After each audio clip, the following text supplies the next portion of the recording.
getting South Africans talking, and some very hot under the collar actually. South Africa remains a deeply unequal society, battling the legacy of apartheid.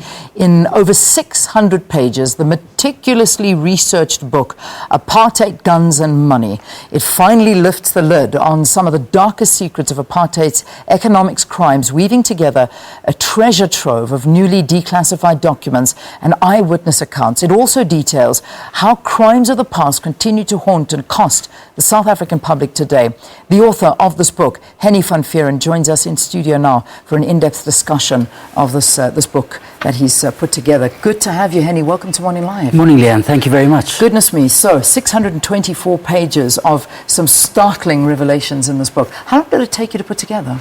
It was 5 years worth of work, Leanne. Myself and a small group of researchers at Open Secrets really started looking at issues of corruption in South Africa and realized that there was this element of our past which we have very little understanding about. It seems like the story of corruption starts with a democratically elected government, a black government as well, and trying to understand, well, hang on, what happened during apartheid? What happened during the last years of apartheid, during the very secretive sanctions period under P.W. Botha, and to what extent was it open to manipulation and abuse? And I guess that was our starting question that led us over the past 5 years to try and trawl through archives and speak to people and piece together the story. So if we can keep on the beginning of this, how did you become privy to this information? How did you know about what was going on or learn about it?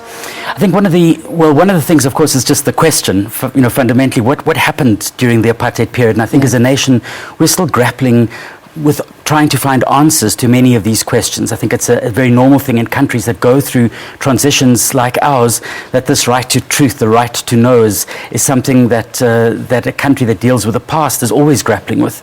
But we didn't come with a ready set of assumptions. One of our first ports of call was going to our archives. And an amazing story is that we often are told that all the documents at the end of apartheid, that's the secret military records, and don't forget that the military played an enormously important role during those last 15 years of P.W. Botha's rule in South Africa, that all of those archives have been destroyed. It's not the case. And I think what we benefited from is working with partners in civil society, the South African History Archive, Lawyers for Human Rights, who really had to push hard to ensure that we gained access to this trove of about 2 million pages of documents in many archives. And through that, we're able to start to piece together the story of a network of countries, of companies, middlemen, agents, intelligence agencies and politicians who were all covertly assisting the apartheid regime and, importantly, profiting off the back of apartheid. You see, and that's quite an unbelievable thing, because I was reading an article, and also during your launch you spoke about something that we were always led to believe about the apartheid regime and apartheid. It was self-sufficient and it was unprofitable. And this has completely been debunked in this particular book you've written. Yeah, I think to some extent for us, again, we didn't start with a working assumption that we knew all the answers. It was going out there. But what became very clear, and it was extraordinary, as you work through the documents in the archives, as we interviewed many sources, the nature of this network precisely that was prepared and ready to support the apartheid regime, but we should add always at a premium. So there was always going to be an additional cost. Many may have supported white minority rule, but ultimately they were after the cash, and that was, for them, the primary incentive that bound them together with the regime at the time. Yeah. I mean, we're going to get into a little bit more detail in the book because we've got more time with you. But I mean, the detail that you go into, and I know that you keep on talking about those that you're assisted by, and this was the Right to Know campaign, Human Rights Lawyers, the SA History Archive, and the Institute for Justice and Reconciliation. So, I mean, the research that went into this was massive.